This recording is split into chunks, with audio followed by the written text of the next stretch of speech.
بسم الله الرحمن الرحيم. الحمد لله الذي هدانا سواء الطريق وجعل لنا توفيق خير رفيق. الصلاة والسلام على سيدنا محمد الذي أرسله العالمين بالتحقيق وعلى آله وناصره ومحبه والناس أجمعين، أما بعد. فقد قال الله تعالى في كلامه الكريم وفي الفرقان المجيد بعد أعوذ بالله من الشيطان الرجيم بفضل بسم الله الرحمن الرحيم. وما أرسلناك إلا رحمة للعالمين. صدق الله العظيم وصدق رسوله النبي الكريم ونحن على ذلك من الشاهدين والشاكرين والحمد لله رب العالمين.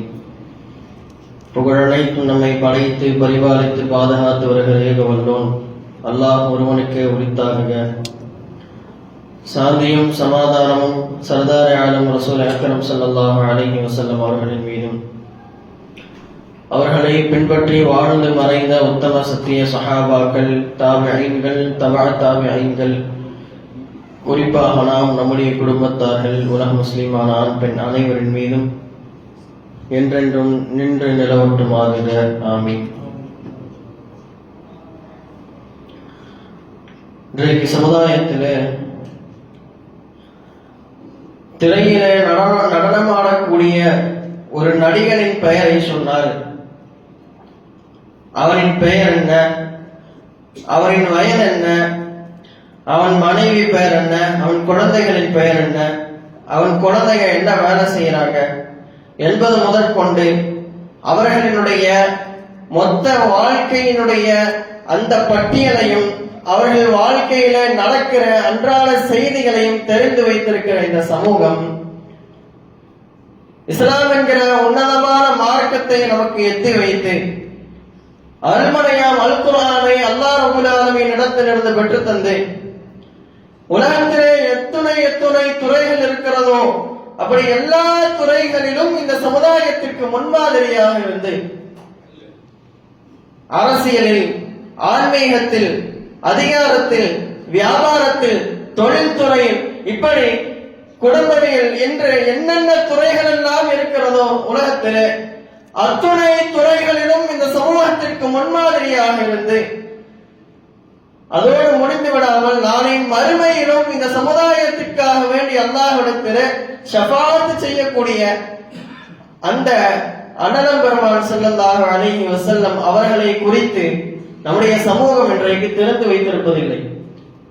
ஒரு நடிகரை பற்றி தெரிந்து வைத்திருக்கிற அந்த அளவு கூட நம்முடைய தலைவர், ஈருலக தலைவர் அண்ணலம் பெருமான் ஸல்லல்லாஹு அலைஹி வஸல்லம் அவர்களை பற்றி இன்றைக்கு இருக்கிற சமூகம் தெரிந்து வைத்திருப்பதில்லை என்பது ஒரு வருத்தமான செய்தி.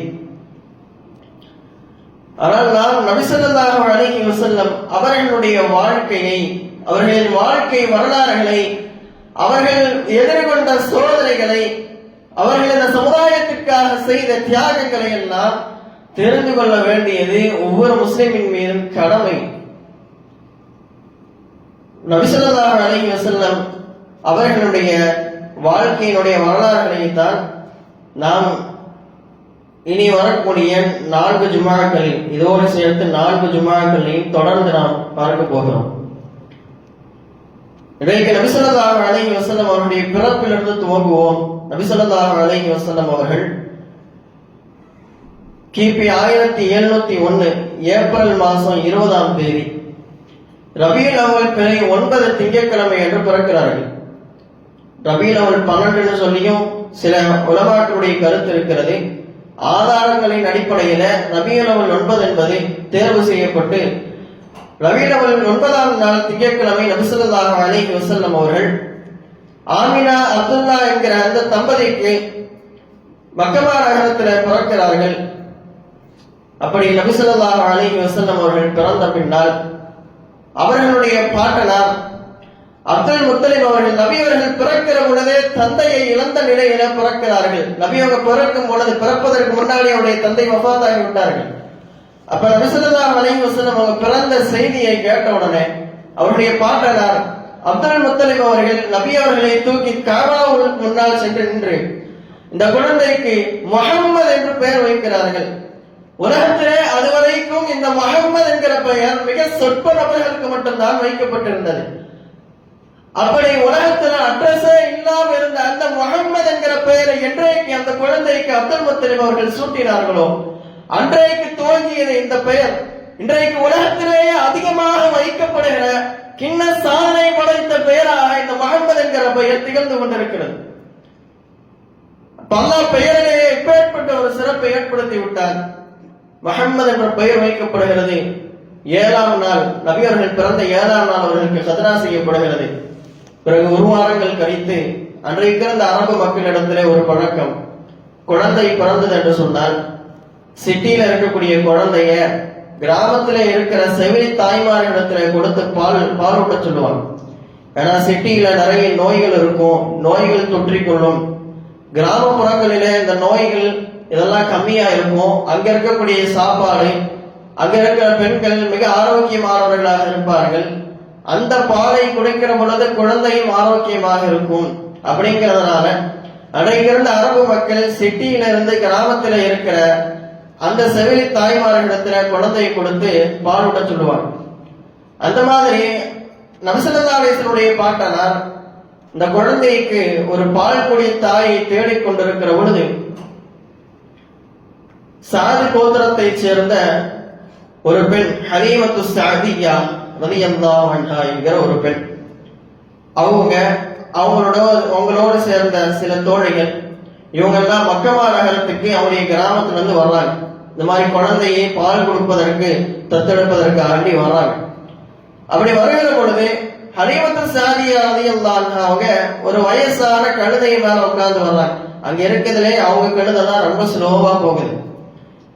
அப்ப அப்படியே ஒரு வழியா மக்காவுக்கு வந்து சேர்ந்துட்டாங்க.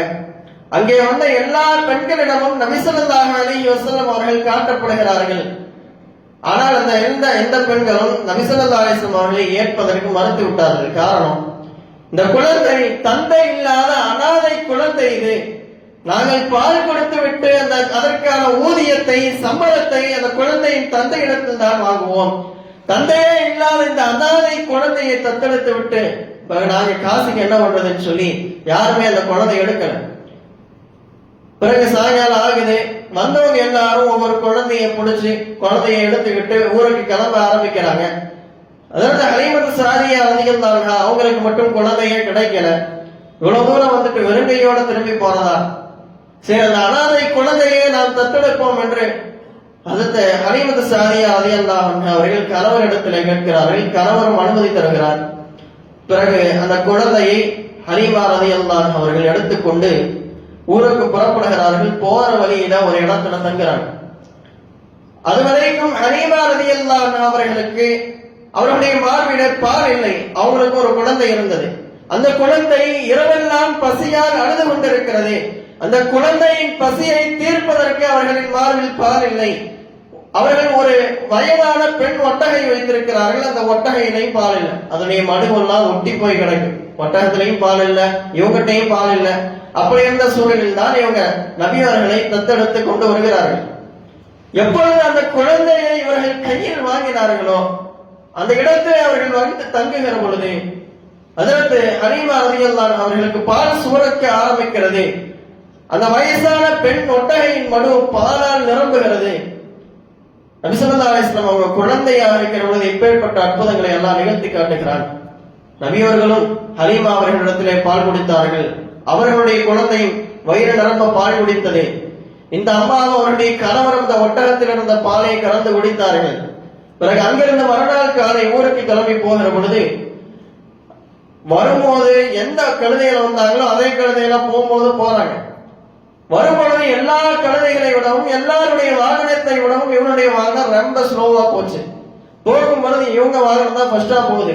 வந்தவங்க எல்லாம் கொஞ்சம் நில்லுப்பா, இவ்வளவு ஸ்பீடா போறீங்க, இந்த ஒட்டகத்துல தான் வந்தியா, இந்த கழுதையில தான் வரும்போது வந்தியா, வரும்போது இது இவ்வளவு ஸ்பீடாலாம் போகலையே, இதுக்கு ஏதோ ஆயுதச்சு போலன்னு சொல்லி எல்லாம் பேசிக்கிறாங்க. அந்த அளவு அந்த கழுதை ரொம்ப வேகமா போய்கிட்டு இருக்கு. இப்படியே அந்த குழந்தையை கொண்டு போய் வச்சு 2 வருட காலம் பால் ஊட்டுறாங்க. குழந்தைக்கு பால் ஊட்டுவதற்கான வயசுங்கிறது 2 வருஷம். இன்னைக்கு தாய்மார்கள் ரொம்ப ரொம்ப சீக்கிரமா 5 மாசம் 6 மாசத்துலயே பால் குடியை நிப்பாட்டி குட்டி பால் கொடுக்க ஆரம்பிச்சிடறாங்க. அப்புறம் எப்படி குழந்தை ஆரோக்கியமா இருக்கும்? பரிபூர்ணமாக 2 ஆண்டு காலம் குழந்தைக்கு பால் கொடுத்தால்தான் அந்த தாய்ப்பாலிலே அல்லாஹ் ரப்பல் ஆலமீன் ஒரு விதமான சக்தியை வைத்திருக்கிறான், ஒரு விதமான ஆரோக்கியத்தை வைத்திருக்கிறான். அதனாலதான் மார்க்கம் 2 வருஷம் குழந்தைக்கு பால் கொடுக்க சொல்கிறது. இன்னைக்கு 6 மாசத்துல பால் குடிய மறக்கடிச்சு கெமிக்கல் கலக்கக்கூடிய அந்த குட்டி பாலையும் பால் பவுடரையும் கொடுத்து கொடுத்து கொடுத்து குழந்தைங்க இன்னைக்கு ஆரோக்கியமே இல்லாம ஆயிடுறாங்க. சின்ன வயசுல வித்தியாசமான நோய்கள்லாம் வரும். அந்த தாய்ப்பாலிலே அல்லாஹ் நோய் எதிர்ப்பு சக்தியை வைத்திருக்கிறார். அப்ப 2 வருஷம் நபி ஸல்லல்லாஹு அலைஹி வஸல்லம் அவர்களை வைத்து பால் கொடுக்கிறார்கள். காலையில மேய்ச்சலுக்காக செல்லக்கூடிய ஆடுகள் எல்லாம் அவங்க ஹலீமா அவர்கள் சொல்லுகிறார்கள், உலகத்துல எங்க ஊர் மாதிரி வறண்டு போன ஊர் எதுவும் கிடையாது. எப்பொழுது இந்த குழந்தையை என்னுடைய ஊருக்கு நான் கொண்டு வந்தேனோ அப்பொழுது மேய்ச்சலுக்காக செல்கிற என்னுடைய ஆடுகள் எல்லாம் சாயங்காலம் திரும்பி வருகிற பொழுது வயிறு நிரம்பி கொழுத்து போய் மடுவெல்லாம் பால் நிரம்பியதாக வரும். ஊர்ல இருக்க மத்தவங்க எல்லாம் பார்த்து இந்த அம்மா ஆடு மட்டும் எங்க போய் மேயுது, இவ்வளவு கொழுத்து போய் வருதுன்னு சொல்லி எல்லாரும் ஆச்சரியத்தோடு பார்ப்பார்கள். அப்படி இந்த 2 ஆண்டு காலம் நபியவர்களை கூட வைத்திருக்கிற பொழுது ஏராளமான அற்புதங்கள் அதிசயங்களை பார்க்கிறார்கள். 2 வருஷம் முடியுது. திரும்பிய குழந்தையை கொண்டு போய் தாயிட்ட ஒப்படைக்கணும். மக்களுக்கு போறாங்க. ஆமினா அம்மையாருடைய கையில ஒப்படைக்கிறார்கள். பிறகு திரும்பியும் ஆமினா அம்மையார்ட்ட இவங்களுக்கு கொடுக்கறதுக்கு மனசு வரல. யார் ஹலீமா அம்மையாருக்கு இந்த குழந்தையை திருப்பி கொடுக்கறதுக்கு மனசு வரல. இங்க இருந்தா நோய் தொற்றிக்கொள்ளும், சிட்டியில இருந்தா ஏதாவது நோய் வந்துடும், அதனால என் கூட அனுப்பிச்சிருங்க, இன்னும் கொஞ்ச நாள் நான் பாத்துக்கிறேன்னு சொல்லி அப்படியே ரொம்ப வற்புறுத்தி கடைசியில ஆமினா அம்மையார் அவர்கள் சரி கொண்டு போங்கன்னு சொல்லிட்டாங்க. அந்த குழந்தையை மீண்டும் கிராமத்துக்கு கொண்டு போகிறார்கள்.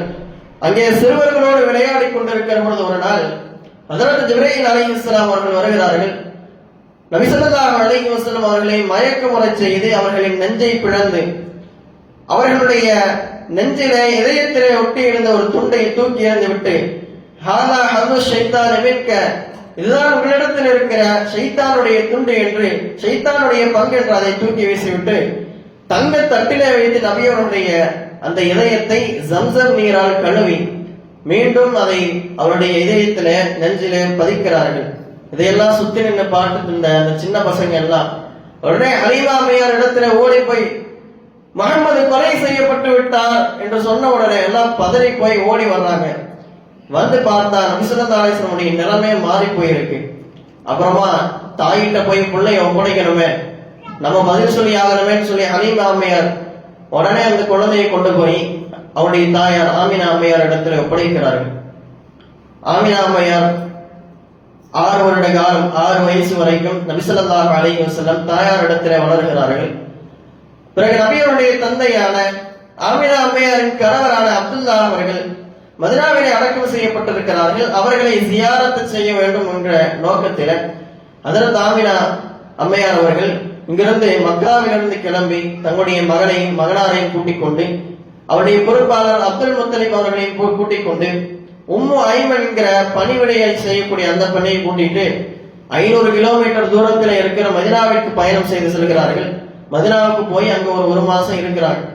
திரும்பி அங்க இருந்துட்டு மதீனாவிலிருந்து மக்காவை நோக்கி வருகிற பொழுது அபுவா என்கிற இடத்துல ஆமினா அம்மையார் அவர்கள் நோய்வாய்ப்பட்டு அங்கேயே வஃபாத் ஆகிறாங்க. பிறக்கிற பொழுதே தந்தை இல்லாமல் பிறந்த குழந்தை இப்பொழுது இருந்த தாயையும் இழந்து விட்டது.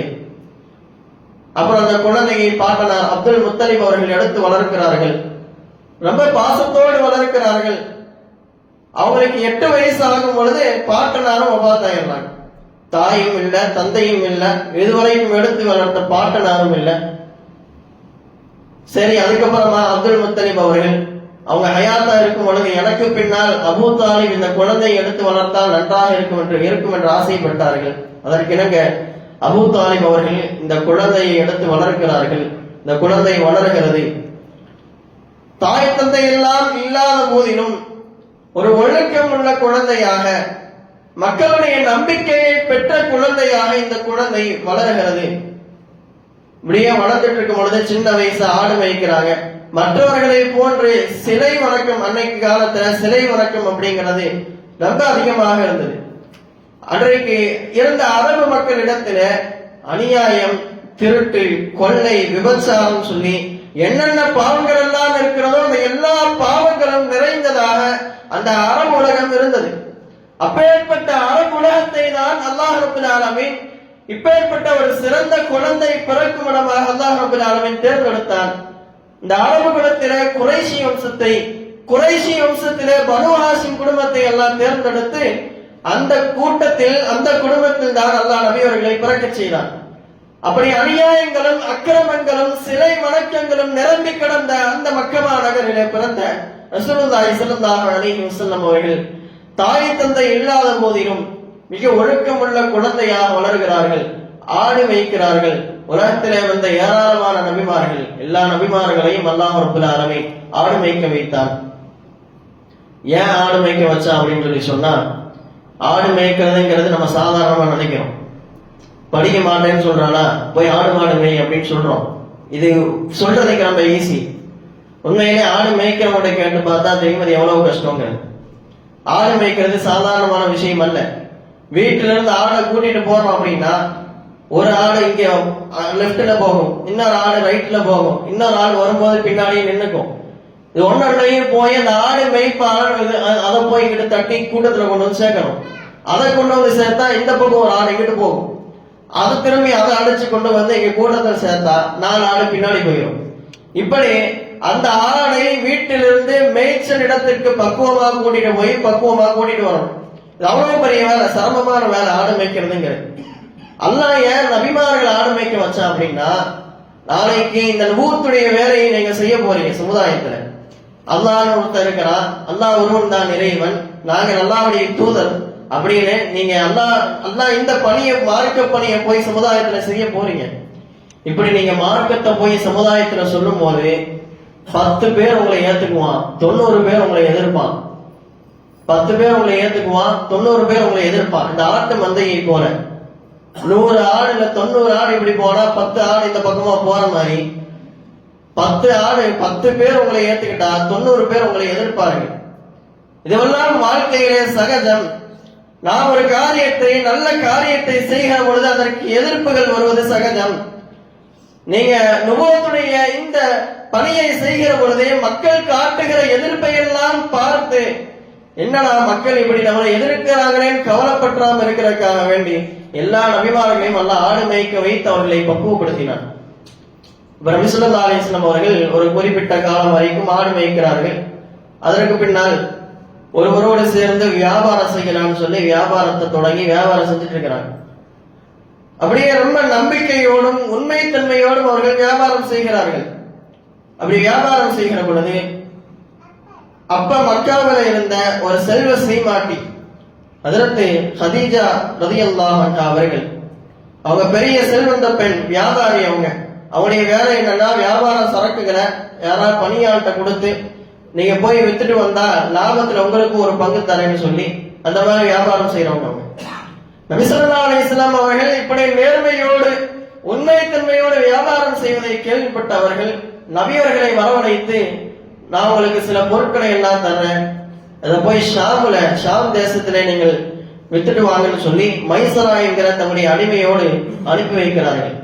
அதற்கு முன்னால் ஒரு தடவை அபூ தாலிப் அவர்களோடு ஷாமுக்கு போறாங்க. 12 வயசு இருக்கும் பொழுது ஷாம் தேசத்திலே போகிற பொழுது அங்கே பஹீரா என்கிற ஒரு பாதிரியார் இருக்கிறார். அந்த பஹீரா என்கிற பாதிரியார் அதிகமா வெளியே வரமாட்டார், எப்பவுமே உள்ள உட்கார்ந்து அமல் செஞ்சுக்கிட்டே இருப்பார். இவங்களுடைய வியாபார கூட்டம் போன உடனே வெளியில வர்றாரு, பார்க்கிறாரு, பேசுகிறாரு. அந்த கூட்டத்தில் இருந்த சிறுவரை, அதை முஹம்மது ஸல்லல்லாஹு அலைஹி வஸல்லம் அவர்களை அழைத்து, இவரைத்தான் அல்லாஹ் ரப்பல் ஆலமீன் இந்த உலகத்திற்கு அருட்கொடையாக அனுப்ப போகிறான், இறை தூதராக அனுப்ப போகிறான் என்று சொல்லுகிற பொழுது அங்க இருக்கவங்க ஆச்சரியப்பட்டு, இது எப்படி உங்களுக்கு தெரியும் அப்படின்னு கேட்கும் பொழுது, நீங்கள் வருகிற வழியிலே ஒரு கணவாயை கடந்து வந்தீர்கள் அல்லவா, அந்த கணவாயிலே இருந்த கற்கள் மரங்கள் எல்லாம் இவருக்கு சலாம் சொன்னது, சிறப்பணிந்தது. நபிமார்களுக்கு மட்டும்தான் இந்த கற்களும் மரங்களும் சிறப்பணியும். இவர் வருகிற பொழுது இவரை பார்த்து அந்த கற்கள் மரங்கள் சிறப்பணிந்ததை நான் பார்த்தேன். அதனாலதான் நான் சொல்றேன், இவர்தான் இறை தூதராக அல்லாஹ்வால் அனுப்பப்பட இருக்கிறார் என்று அந்த பஹீரா என்கிற பாதிரியார் சொன்னார். பிறகு இங்க கதீஜா ரலியல்லாஹு அன்ஹா அவங்க நபி அவர்களை இந்த மாதிரி வியாபாரத்திற்காக வேண்டி அனுப்புறாங்க. அவங்க நபி அவர்களும் ரொம்ப உண்மைத்தன்மையோடு நேர்மையோடு வியாபாரம் செஞ்சுட்டு வந்து இந்த லாபங்களை எல்லாம் கொடுக்கிறாங்க. அந்த மைசரா என்கிற கதீஜா அம்மையாருடைய அடிமை பிரயாணத்திலே நபி அவர்களோடு நடந்த நிகழ்வுகளை எல்லாம் சொல்லுகிறார். ரொம்ப நீதத்தோடு நடந்துகிட்டார் அப்படிங்கறத எல்லாம் சொன்ன உடனே கதீஜா அம்மையார் பெரிய ஒரு செல்வந்தார் அப்படிங்கிறதுனால மக்காவிலே இருந்த ஏராளமான குறைஷி தலைவர்கள் எல்லாம் அவங்களை திருமணம் செய்வதற்காக வேண்டி பெண் கேட்டார்கள். அதையெல்லாம் அவங்க மறுத்துட்டாங்க. இப்ப நபி அவர்களுடைய நீதத்தை, நேர்மையை, உண்மைத்தன்மையை பார்க்கிற பொழுது இவர்தான் நமக்கு ஏற்ற கணவர் என்று நபி அவர்களை திருமணம் செய்வதற்காக வேண்டி கேட்கிறாங்க. நபியர்களும் ஒப்புக்கொள்கிறார்கள். சரியாக 25 வயசுல நபி ஸல்லல்லாஹு அலைஹி வஸல்லம் அவர்கள் திருமணம் முடிக்கிறார்கள். நபி ஸல்லல்லாஹு அலைஹி வஸல்லம் அவர்களுக்கு பிறந்த குழந்தைகளிலேயே நபி ஸல்லல்லாஹு அலைஹி வஸல்லம் அவங்களுக்கு எத்தனை குழந்தைகள் பிறந்தாங்க யாருக்கு தெரியுமா? நபி ஸல்லல்லாஹு அலைஹி வஸல்லம் எத்தனை குழந்தைங்க? நபி ஸல்லல்லாஹு அலைஹி வஸல்லம் யாரு? நபி ஸல்லல்லாஹு அலைஹி வஸல்லம் அவர்களுக்கு 7 குழந்தைகள். அதுல 6 குழந்தைகள் ஹதீஜா அம்மையாருக்கு பிறந்தவர்கள். ஒரே ஒரு குழந்தை இப்ராஹிம் என்கிற ஒரே ஒரு பையன் மட்டும் நபி அவர்களுடைய அடிமை மாரியத்துல் கிப்தியா ரலியல்லாஹு அன்ஹா என்கிற அடிமை பெண்ணுக்கு பிறந்தவர். மீதி 6 குழந்தைகளும் ஹதீஜா அம்மையாருக்கு பிறந்தவர்கள். அப்ப நபி ஸல்லல்லாஹு அலைஹி வஸல்லம் அவர்கள் ஹதீஜா அம்மையாரை திருமணம் முடிக்கிறார்கள். அப்படி திருமணம் முடிச்ச பின்னாடி மக்காவோட ஒரு பெரிய வெள்ளப்பெருக்கு ஏற்படுது. ஏற்கனவே மக்காங்கிறது ரொம்ப டேமேஜான நிலையில இருந்தது. மக்காவுக்கு மேல முகடெல்லாம் கிடையாது. மக்காவுக்குள்ளே வைக்கப்பட்டிருந்த பொக்கிஷங்கள் எல்லாம் திருடப்பட்டு விட்டது. அதுக்கப்புறம் வெள்ளப்பெருக்கு ஏற்பட்டப்ப இன்னும் எச்சா டேமேஜ் ஆயிடுச்சு. இதை ரெனோவேட் பண்ணணும், புதுப்பிக்கணும் அப்படிங்கிறதுக்காக வேண்டி அங்கிருந்த குறைஷி தலைவர்கள் எல்லாம் சேர்ந்து முடிவு பண்ணி மக்காவை புதுப்பிச்சிடலாம், இடிச்சுட்டு கட்டிடலாம்னு சொல்லி பிளான் பண்ணி அப்படி பேசும் பொழுது அந்த மக்கள் எடுத்த ஒரு வாக்குறுதி என்ன அப்படின்னா, இந்த மக்காவை, இந்த காபத்துல்லாவை கட்டுவதற்கு நாம் வெறுமனே ஹலாலான பணத்தை மட்டுமே வைத்து கட்ட வேண்டும். இதுல ஒரு பைசா கூட ஹராமான காசு இருக்கக்கூடாது காபத்துல்லாவை கட்டுறது. ஏன்னா அன்னைக்கு வட்டி இருந்தது, அநியாயமாக அபகரிக்கிறது, திருட்டு இதெல்லாம் இருந்தது. இப்படி அநியாயமான முறையில சம்பாதிச்ச காசு ஒத்த பைசா இருக்கக்கூடாது, முழுக்க முழுக்க ஹலாலான பணத்தில் மட்டுமே கட்ட வேண்டும் என்கிற அந்த எண்ணம் அவர்களிடத்துல இருந்தது. என்னதான் அவங்க மோசமான குணங்கள் எல்லாம் இருந்தாலும் சில நல்ல குணங்கள் இருந்தது. அதுல இதுவும் ஒண்ணு. இன்னைக்கு நம்ம ஆளுங்கள்லாம் ரமணான்ல கஞ்சி காய்ச்சறக்கு அது ஹலாலான பணமும் தெரியாது, ஹராமான பணமும் தெரியாது. யார் கொடுத்தாலும் பையில வாங்கி போட்டு கஞ்சியை காய்ச்சிட வேண்டியது. இன்னைக்கு நிறைய பேர் வட்டிக்கு விடுறாங்க. முஸ்லீம்களாக இருந்து கொண்டே வட்டிக்கு விடுறாங்க. ஹராமான தொழில்களை செய்கிறார்கள். அவங்க எல்லாம் என்ன நினைக்கிறாங்க, ரம்ஜான் மாசம் கஞ்சி காய்ச்சலுக்கு ஒரு 10,000 ரூபாய் தூக்கி கொடுத்துட்டா இதுவரைக்கும் நம்ம சம்பாதிச்ச காசு எல்லாம் ஹலாலா போயிடும் நினைக்கிறாங்க. இது முற்றிலும் தவறு. எத்தனை லட்சம் ரூபாய் கொடுத்தாலும் ஹராமான வழியில வந்த செல்வம் ஹராமு தான். அது எங்க போனாலும் அது இந்த ஹவாலா மணி மாதிரி இப்படி மாத்தலாம் முடியாது. ஹராமா சம்பாதிச்சா ஹராமு தான் அது காலம் முழுக்க. அப்ப ஹலாலான பணத்திலே கட்ட வேண்டும் என்று முடிவு செய்து ஹலாலான செல்வங்களை எல்லாம் ஒன்று திரட்டி காபத்துல்லாவை இடிச்சுட்டு கட்ட ஆரம்பிக்கிறாங்க. அப்படி ஒரு கட்டத்துல கட்டிட்டே இருக்கும் பொழுது காசு பத்தல. ஹலாலான காசு அவங்கள்ட்ட கம்மியா தான் இருந்தது. காசு பத்தாததுனால என்ன பண்ணிட்டாங்க, ஒரு 6 முழத்தை விட்டுட்டு காபத்துல்லாவை சுருக்கி கட்டிட்டாங்க. இவ்வளவு பெருசு இருந்த காபத்துல்லாவை காசு இல்லாததுனால இவ்வளவு தூரத்துக்கு சுருக்கிட்டாங்க. ஒரு 6 முழத்தை விட்டுட்டாங்க. இன்னைக்கு நீங்க காபத்துல்லாவுடைய போட்டோ எடுத்து பாத்தீங்கன்னா தெரியும், அல்லது போனவங்களுக்கு தெரியும். காபத்துல்லா பக்கத்துல ஒரு சின்னதா ஒரு வளையம் ஒண்ணு இருக்கும், சின்ன வளையம் இருக்கும். அதுக்குள்ள நின்று தொழுதா காபத்துல்லாக்குள்ள நின்று தொழுத நன்மை கிடைக்கும். காரணம் என்னன்னா அதுவும் காபத்துல்லா தான். காசு இல்லைங்கிறதுக்காக பற்றாக்குறைக்காக வேண்டி அந்த 6 முழத்தை விட்டுட்டு கட்டிட்டாங்க. அதுவும் காபத்துல்லாவுடைய இடம் தான். அசல் இப்ராஹிம் அலைஹிஸ்ஸலாம் அவங்க அது வரைக்கும் தான் கட்டுனாங்க. அந்த வளையம் இருக்கிற இடம் வரைக்கும் கட்டுனாங்க. காசு பற்றாக்குறையா இருக்கிறதுனால இப்படி சுருக்கி கட்டிட்டாங்க. அப்ப காபத்துல்லா கட்டப்படுகிறது. காபத்துல்லா கட்டப்பட்ட பின்னால் ஹஜ்ருல் அஸ்வதை கொண்டு போய் அந்த செவுத்துல வைக்கணும். இதை எந்த கோத்திரத்தால் செய்வது, எந்த கோத்திரத்தை சேர்ந்தவங்க, எந்த குடும்பத்தை சேர்ந்தவங்க இந்த ஹஜ்ருல் அஸ்வதை கொண்டு போய் அங்க வைக்கிறது அப்படின்னு ஒரு பெரிய சண்டை. இப்ப எல்லாரும் சேர்ந்து முடிவு பண்றாங்க, நம்ம எல்லாம் இங்க இருக்கிறோம். இப்ப இங்க யாரு புதுசா யார் ஃபர்ஸ்டா வரான்னு பார்க்கலாம். யார் இங்க ஃபர்ஸ்டா வராரோ அவர் சொல்லக்கூடிய தீர்ப்பை எல்லாரும் ஏத்துக்கலாம் அப்படின்னு சொல்லி எல்லாம் வெயிட் பண்றாங்க. அப்ப நபி ஸல்லல்லாஹு அலைஹி வஸல்லம் அவங்க அந்த நேரம் பார்த்து உள்ள வர்றாங்க. அப்ப இவர் சாதிக்குல் அமீன், இவர் நம்பிக்கையாளர், இவரை நாம் நடுவராக ஆக்கிக் கொள்வோம் என்று நபி அவர்களை நடுவராக்கி அங்க நபி ஸல்லல்லாஹு அலைஹி வஸல்லம் அவங்க என்ன தீர்ப்பு சொல்றாங்க அப்படின்னா, ஒரு துணியை கொண்டு வந்து விரிச்சு அதுல ஹஜ்ருல் அஸ்வத் கல்லை வைத்தார்கள். எல்லாருக்கும் இங்க எத்தனை கோத்திரத்துக்காரங்களா இருக்கிறீங்களோ எல்லா கோத்திரத்துடைய தலைவரும் ஆளுக்கு ஒரு கையை பிடிங்கன்னு சொன்னாங்க. எல்லா கோத்திரத்து தலைவர்களும் அந்த துணியை ஆளுக்கு ஒரு கை பிடிச்சாங்க, கொண்டு போனாங்க. காபத்துல்லாஹ் பக்கத்துல வச்சு ஹஜ்ருல் அஸ்வத்தை தூக்கி மேல வச்சாங்க. அவ்வளவுதான், சிம்பிளா முடிஞ்சது. நபி ஸல்லல்லாஹு அலைஹி வஸல்லம் அவர்கள் நுபுவத்திற்கு முன்னதாகவே நீதத்தை அமைதியை கடைபிடிப்பவர்களாக இருந்தார்கள். யாருக்கு சாதகமாக அவங்க தீர்ப்பு சொல்லல. எல்லாரும் ஆளுக்கு ஒரு கை பிடிங்கன்னு சொல்லி துணியில ரொம்ப அற்புதமான ஒரு தீர்ப்பை கொடுத்தார்கள். பிறகு காபத்துல்லாஹ் கட்டப்படுகிறது. நபி ஸல்லல்லாஹு அலைஹி வஸல்லம் அவங்களுக்கு 35 வயசு ஆகுது. நபி அவர்கள் ஹிரா குகைக்கு அடிக்கடி போய் தியானம் செஞ்சுட்டு வராங்க. நபி அவங்களுக்கு இந்த சிலை வணக்கம், சிலைக்காக அறுத்து பலியிடுகிற எந்த பிராணியும் ஒரு நாள் சாப்பிட்டதில்லை, அவங்க மது அருந்தினதில்லை, இப்படி எந்த விதமான தீய பழக்க வழக்கங்களும் இல்லை, தாய் தந்தை இல்லாமல் வளர்த்த போதிலும். அப்ப நபி ஸல்லல்லாஹு அலைஹி வஸல்லம் அவங்களுக்கு இதுல எல்லாம் பெருசா அவங்களுக்கு ஈடுபாடு எல்லாம் கிடையாது. அப்படியே ஹிரா என்கிற ஒரு குகை இருக்கிறது.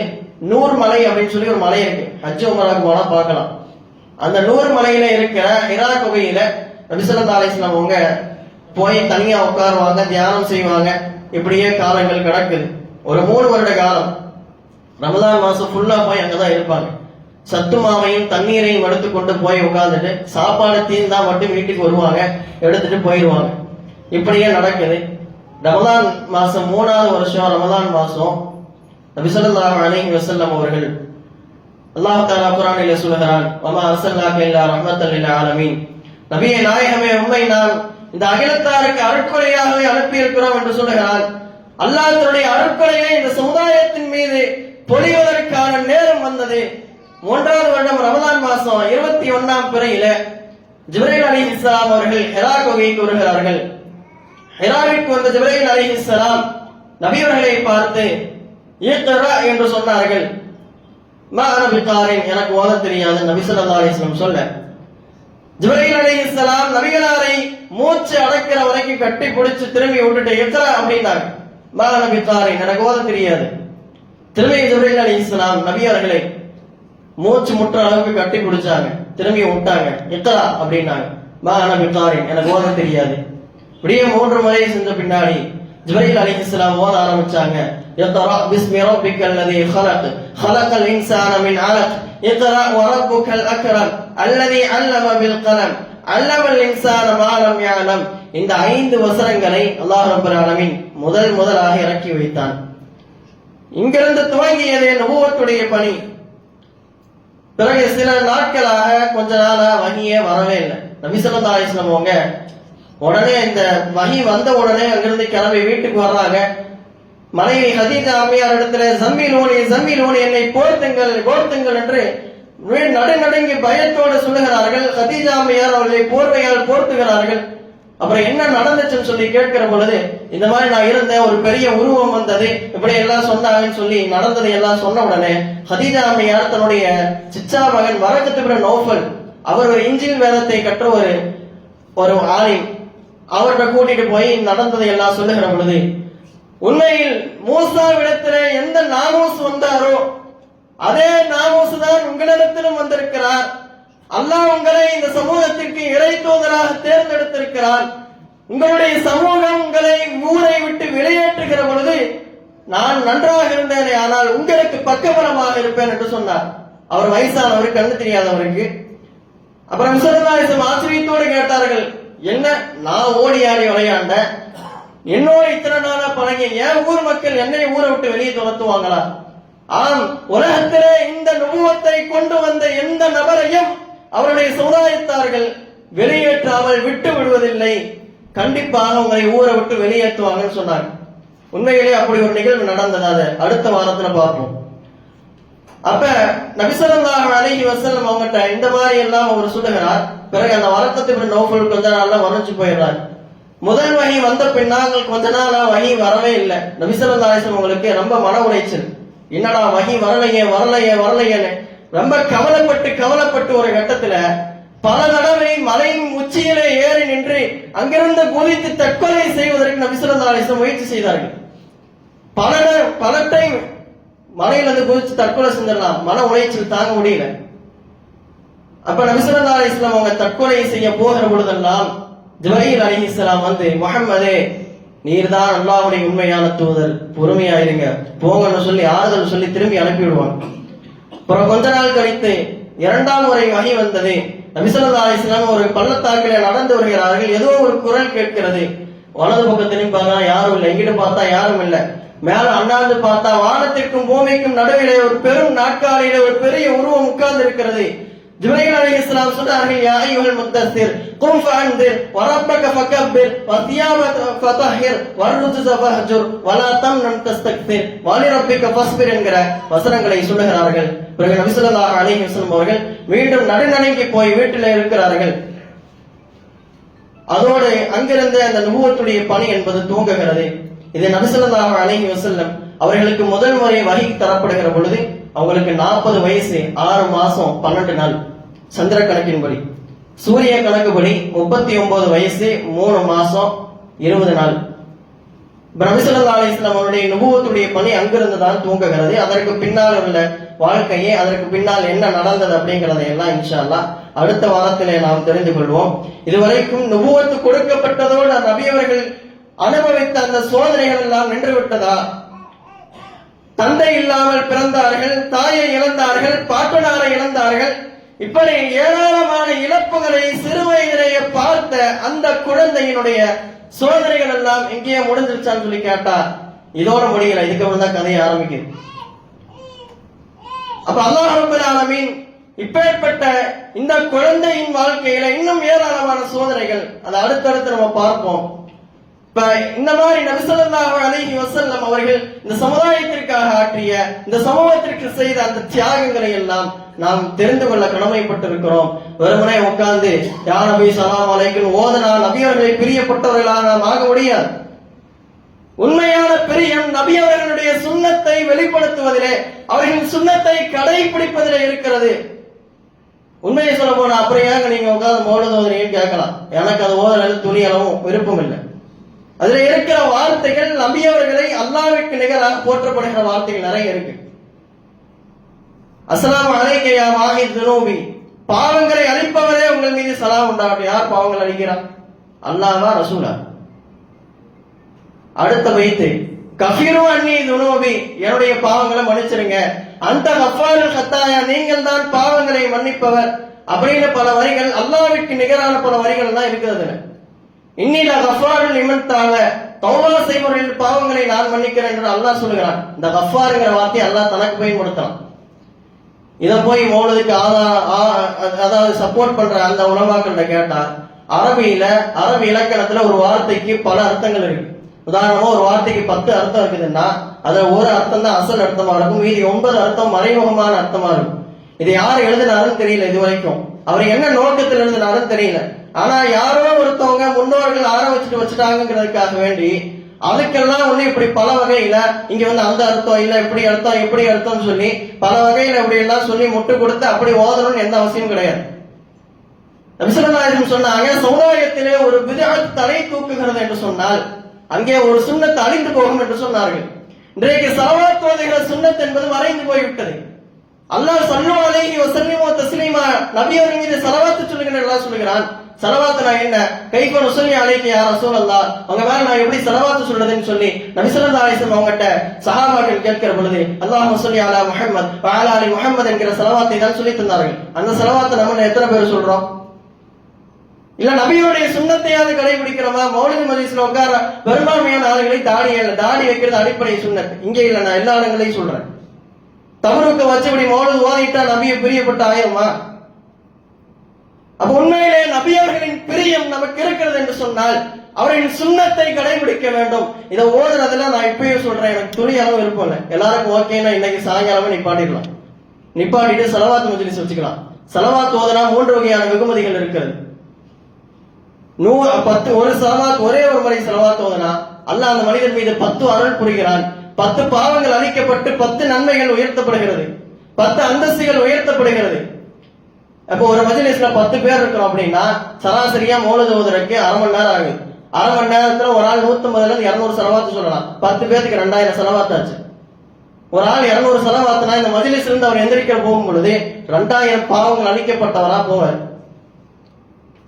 அப்ப இதெல்லாம் ஓதை தேவையில்லாத விஷயங்களை செய்யறதுக்கு, மார்க்கத்துல சொல்லப்பட்ட விஷயங்களை செய்வது எவ்வளவு மேல். நபியவர்களை நாம் பிரியப்படுவதாக இருந்தால் அவர்களின் சுன்னத்துகளை நாம் நிறைவேற்ற வேண்டும், அவர்களின் சுன்னத்துகளை நம்முடைய வாழ்க்கையிலே கொண்டு வர வேண்டும். அதோடு நபியவர்களுடைய வாழ்க்கை வரலாறுகளை, இந்த சமூகத்திற்கு அவர்கள் செய்த தியாகங்களை எல்லாம் நாம் தெரிந்து கொள்ள வேண்டும். மற்ற கூத்தாடிகள், நடிகர்களுடைய வரலாறுகளை இன்றைக்கு இந்த சமூகம் தெரிந்து வைத்திருக்கிறது. நமக்காக பாடுபட்ட அந்த ரசூலுடைய வரலாறுகள், அவருடைய பெயர்கள், அவங்களுக்கு எத்தனை குழந்தைகள் கூட தெரியல, நம்ம கேட்டா யாரும் சொல்லல. அப்ப அந்த அளவுக்கு என்னுடைய சமுதாயம் இருக்கிறது.